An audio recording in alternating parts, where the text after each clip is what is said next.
നമ്മൾ അനാഥരാണ്, പക്ഷെ ഗുണ്ടകളല്ല. ഇല്ല, അതല്ല. നമസ്കാരം. Bigg Boss Malayalam season 7 episode 2 day 1 പ്രത്യേകിച്ച് വലിയ സംഭവമൊന്നും നടന്നിട്ടില്ല. പക്ഷെ ഒഴിച്ചുകൂടാൻ പറ്റാത്ത ഒരു സംഭവം നടന്നു. Respect is very important. Respect is very important. അങ്ങോട്ടും തരും, എനിക്ക് ഇങ്ങോട്ട് കിട്ടും വേണം. റെസ്പെക്ട് അങ്ങോട്ടും തരും, ഇങ്ങോട്ട് കിട്ടും വേണം. അങ്ങനെ പിടിച്ചു വാങ്ങാനുള്ളതാണോ അനീഷെ ഈ റെസ്പെക്ട് എന്ന് പറയുന്നത്? ആണോ? ഇതെന്തൊരു തോൽവിയായിപ്പോയി മൈജി ഇറക്കിക്കൊണ്ടുവന്ന സാധനം. എത്രയെങ്ങാനും ആളുകൾ ആഗ്രഹിച്ചിട്ട് ആ പെട്ടിയിൽ കൂപ്പൺ എഴുതിയിട്ടിട്ടുണ്ടോ? അങ്ങനെ സംഭവമല്ലേ? പെട്ടിയിൽ എന്തോ കൂപ്പൺ ഇട്ട് അങ്ങനെ എന്തോ അല്ലേ? അങ്ങനെ എത്ര ആഗ്രഹിച്ചിട്ട് ആളുകൾ അവിടെ പോയിട്ട് പർച്ചേസ് ചെയ്തിട്ടുണ്ടാവും. ഇതുപോലൊരു ദുരന്തത്തിനെ കിട്ടിയുള്ളൂ. ഈ റെസ്പെക്റ്റ് വാങ്ങാൻ പറയുന്നതിന്റെ റീസൺ എന്താ? ഈ റെസ്പെക്റ്റ് വേണം എന്ന് പറഞ്ഞിങ്ങനെ നടന്നതിന്റെ റീസൺ എന്താ? ആദ്യത്തെ നോമിനേഷൻ ഉണ്ട്, അപ്പൊ അതിൽ ഇവൻ പുറത്തു പോരുത്. ആര്? അനീഷ്. കാരണം വന്നപ്പോ മുതൽ കച്ചറയാ. അപ്പൊ അതിന്റെ മുമ്പ് ചെറിയൊരു ഗെയിം, ഇത് നിങ്ങളുടെ ക്യാപ്റ്റൻസി ടാസ്ക്. ഈ ബിഗ് ബോസിൽ ക്യാപ്റ്റൻ ആവാൻ ഒട്ടും യോഗ്യതയില്ല എന്ന് തോന്നുന്ന ഒരാളുടെ മുഖത്താണ് ഈ സാധനം പ്ലേറ്റിലാക്കിയിട്ട് കൊണ്ടുപോയി കമത്തണ്ടേ. മിക്കണ്ണ 5-8 പേർക്ക് ഈ സാധനം ഷേവിങ് ഫോം കിട്ടിയിട്ടില്ല മുഖത്ത്. ബാക്കിയുള്ളവർക്കൊക്കെ കിട്ടി. പക്ഷെ അതിൽ ഏറ്റവും കൂടുതൽ കിട്ടിയത് അനീഷിന്. കയ്യിലിരിപ്പോൾ അതാണല്ലോ, കിട്ടുമല്ലോ, കിട്ടി. പക്ഷെ അതാണ് പോലും 7ന്റെ പണി. ആ 7ന്റെ പണിയല്ല, ഒന്ന് ടെസ്റ്റ് ചെയ്ത് നോക്കിയത് അവൻ പോവുമോന്ന്. കാരണം ഇവിടെ ഓഡിയൻസിന്റെ തീരുമാനമാണ് എന്നൊക്കെ ഇങ്ങനെ പറയുന്നുണ്ടല്ലോ. ഓഡിയൻസിന്റെ തലക്ക് വിട്ടിട്ടുണ്ട്, പിന്നെ അതിന്റെ ഉള്ളിലുള്ള ആളുകളുടെ തലക്ക് വിട്ടിട്ടുണ്ട്. കാരണം അത് ബിഗ് ബോസ് പിടിച്ച് അങ്ങോട്ട് പുറത്താക്കി നടക്കുക. അത് എന്തെങ്കിലും കേസുകൾ വരുമ്പം, കഴിഞ്ഞ പ്രാവശ്യം അടിച്ച കേസിൽ മറ്റേ എന്തായിരുന്നു, റോക്കിയാ അവൻ തല്ലിന്ന് പറഞ്ഞിട്ട് പോയി. അങ്ങനെ എന്തെങ്കിലും സീനാണെങ്കിലേ ബിഗ് ബോസ് വിളിച്ച് പുറത്താക്കുള്ളൂ, അല്ലാതെ പുറത്താക്കാൻ പറ്റൂലല്ലോ. അപ്പൊ അത് നല്ല ഓഡിയൻസിന്റെ തലക്ക് ഇട്ട് കൊടുക്കും. പിന്നെ ഇവരുടെ തന്നെ അടി ഉണ്ടാക്കും. നിങ്ങൾക്ക് ഇഷ്ടമില്ലാത്ത ഒരാളെ, നിങ്ങൾക്ക് ക്യാപ്റ്റൻ ആവാൻ താല്പര്യമില്ലാത്ത ഒരാളെ എന്നൊക്കെ പറഞ്ഞിട്ട് അവിടുന്ന് തന്നെ ആ ഹോളിൽ നിന്ന് തന്നെ ഒരു ഗെയിമോ എന്തെങ്കിലും കൊടുക്കും. അപ്പം അങ്ങനെ ചെറിയൊരു ഗെയിം ഇട്ട് കൊടുത്തിട്ട് അതും ഇവരുടെ തലക്ക് തന്നെ ഇട്ട് കൊടുത്ത് അത് ടെസ്റ്റ് ചെയ്ത് നോക്കി. എന്തിനാന്ന് വെച്ചാൽ ഇവൻ അനീഷിനെ എല്ലാവർക്കും ഇഷ്ടപ്പെടുന്നുണ്ടോ എന്താ അവസ്ഥ നോക്കണമല്ലോ. കാരണം നോമിനേഷനിൽ പോയ എല്ലാവരും നോമിനേറ്റ് ചെയ്യുക അനീഷിനെയാണ്. അപ്പം ചെറിയൊരു ടാസ്ക്, ചെറിയൊരു ഗെയിം, അതിലൂടെ അനീഷിനെ ജയിപ്പിച്ച് അനീഷിനെ അവിടെ ക്യാപ്റ്റനാക്കി. എല്ലാവരും മുഖത്ത് ഷേവിങ് ഫോം തേച്ചുകൊണ്ട് 7ന്റെ പണിയെന്നും പറഞ്ഞ് അവനെ കൊണ്ട് ക്യാപ്റ്റനാക്കി വിട്ട്. കാരണം എന്താ കാരണം? ഈ ക്യാപ്റ്റനാക്കി കഴിഞ്ഞാൽ നോമിനേറ്റ് ചെയ്യാൻ പറ്റൂല. നോമിനേറ്റ് ചെയ്യാൻ പറ്റാതിരുന്നാൽ പുറത്തു പോവും വേണ്ട.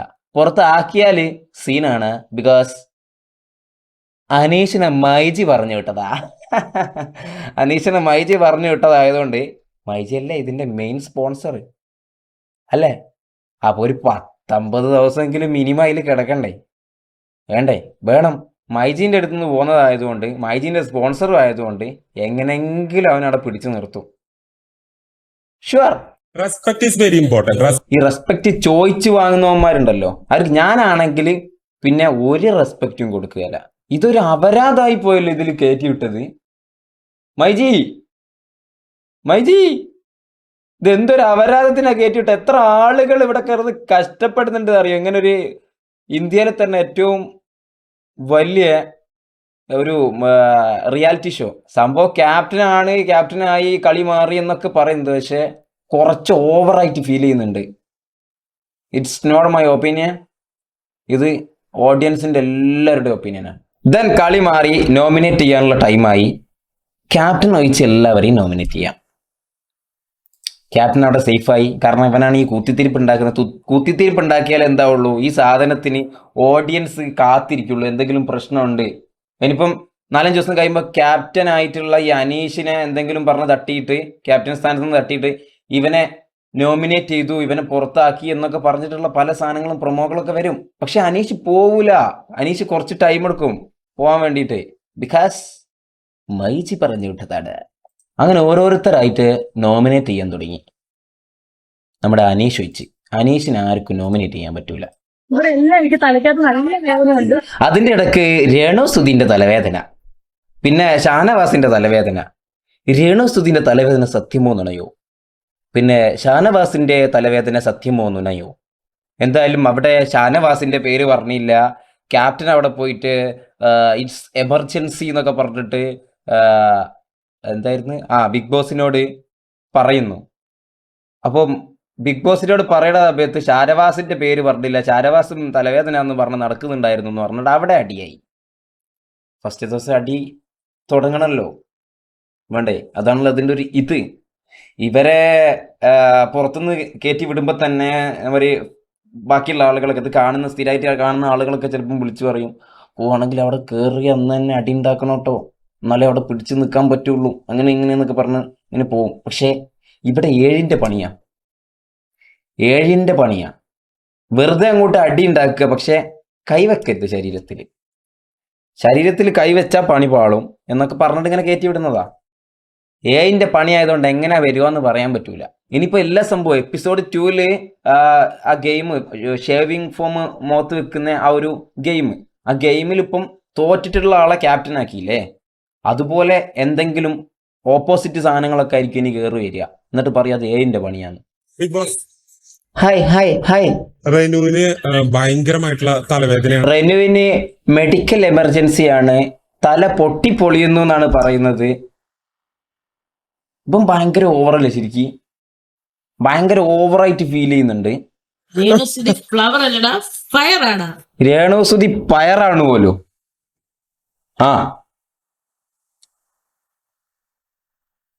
എന്നതായാലും നെക്സ്റ്റ് എപ്പിസോഡ് നോക്കാം.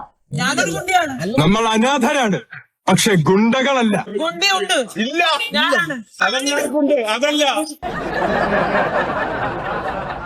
ഒരു സ്ത്രീ എന്ന നിലയിലും ഇത്രമേൽ അനീഷ്, ഉപദേശമല്ല വേണ്ടത്. അത് എനിക്ക് ഇഷ്ടമായി. വന്നപ്പോ മുതൽ ഓങ്ങി വെച്ചേക്കുക. ഇവന് ആരെന്ന് ഇവന്റെ വിചാരം? അവിടെയാണ് പിടിച്ച് ക്യാപ്റ്റനും ആക്കിയിരിക്കുന്നത്. അത് ഞാൻ പറഞ്ഞത്, അത് വേറെ കാര്യത്തിനാണ് ക്യാപ്റ്റൻ ആക്കിയത്. ഈ നോമിനേഷൻ എന്ന് പറഞ്ഞാൽ പച്ചക്ക് പറയുകയാണെങ്കിൽ തമ്മ് തല്ലിയിട്ട് പുറത്താക്കുക. പക്ഷെ ആ തല്ലുന്ന ആളുകൾ അങ്ങോട്ടും ഇങ്ങോട്ടും അറിയില്ല, അതാണ് സത്യം. കാരണം ഹോളിൽ നിന്ന് ഓരോരുത്തരും ഇങ്ങനെ വിളിക്കുക ചെയ്യുക, എന്നിട്ട് നിങ്ങൾക്ക് നോമിനേറ്റ് ചെയ്യാൻ ഇഷ്ടമുള്ള ഒരാളെ അല്ലെ രണ്ടുപേരെ ഇങ്ങനെ പറയാം. അത് പുറത്തിങ്ങനെ കിടന്ന് കറങ്ങും. ഓഡിയൻസിന് മുഴുവൻ ഇവരുടെ ഇടയിലുള്ള ആ ഒരു പ്രശ്നങ്ങൾ മനസ്സിലാവും. പക്ഷേ അതിൻ്റെ ഉള്ളിലുള്ള ആളുകൾ ആരെയാണ് നോമിനേറ്റ് ചെയ്തതെന്നൊന്നും അറിയില്ല. പല ഗെയിമുകളും അങ്ങനെയാണ് കൊടുത്തുകൊണ്ടിരിക്കുന്നത് ബിഗ് ബോസ്. സത്യം പറഞ്ഞാൽ ബിഗ് ബോസ് എന്ന് പറഞ്ഞാൽ ഒരു അയൽക്കൂട്ടം സ്ട്രാറ്റജി. പിന്നെ ആളുകൾ പോകുന്ന എന്താന്ന് വെച്ചാൽ അത് ടെലികാസ്റ്റ് ചെയ്യുന്നു പുറത്തേക്ക്, പിന്നെ അതിൽ നിന്ന് വിജയിച്ചാൽ ഒരു ഫ്ലാറ്റോ അല്ലെങ്കിൽ പൈസയോ എന്തെങ്കിലും കിട്ടുന്നു. ചില ആളുകൾ അതിൽ നിന്ന് ഫെയിമായി പോകുന്നു, ചില ആളുകൾ അതിൽ ഫെയിലായി പോകുന്നു, ചില ആളുകൾ ഫീൽഡ് കയറുന്നതിൻ്റെ മുമ്പേ ഫീൽഡ് ഔട്ട് ആവും. അങ്ങനെയുള്ള കുറേ ആളുകൾ ഉണ്ടാവും.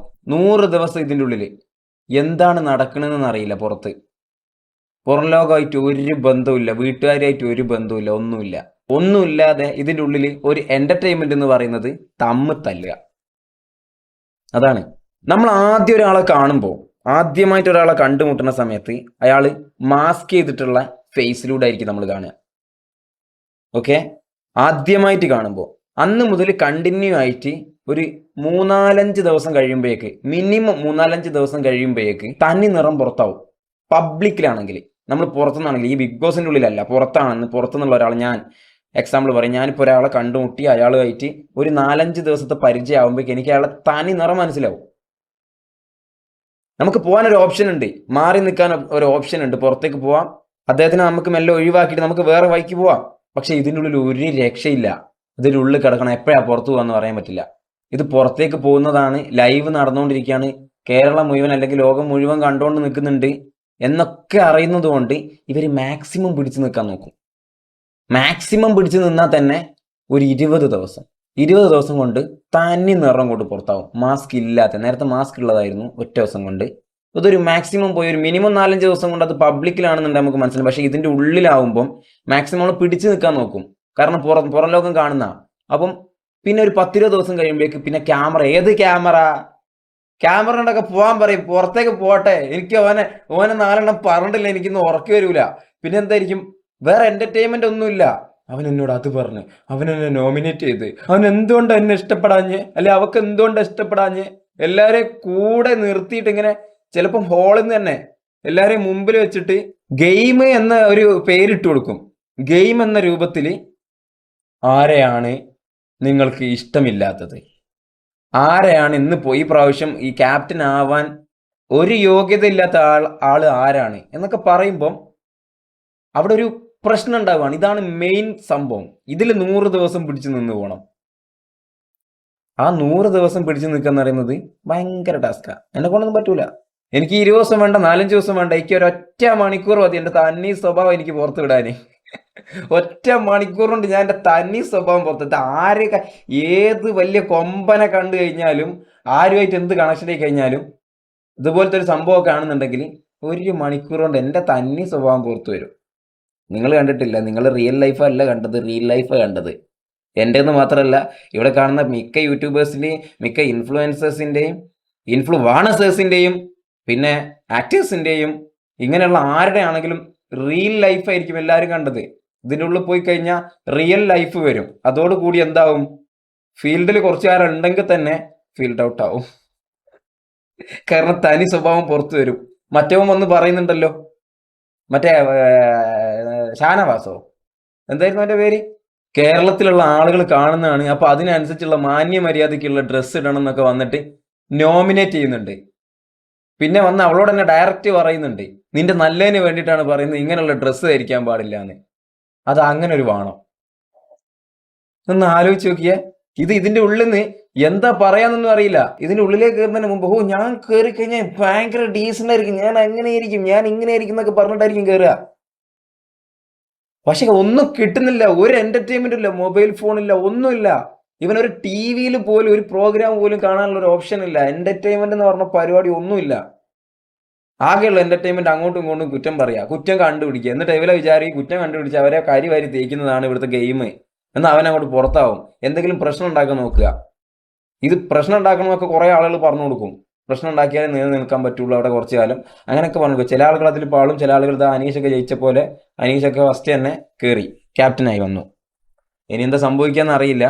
എന്തായാലും നിങ്ങൾ ഈ 2-3 ദിവസം കണ്ടിട്ടുള്ള ഈ ഒരു എക്സ്പീരിയൻസിൽ ആരായിരിക്കും ഫസ്റ്റ് പുറത്തു പോകുന്നതെന്ന് കമന്റ് ചെയ്യുക. എന്തായാലും താങ്ക്സ് ഫോർ വാച്ചിങ്. അടുത്തെന്തെങ്കിലും കേസുമായിട്ട് വരാം. ബൈ.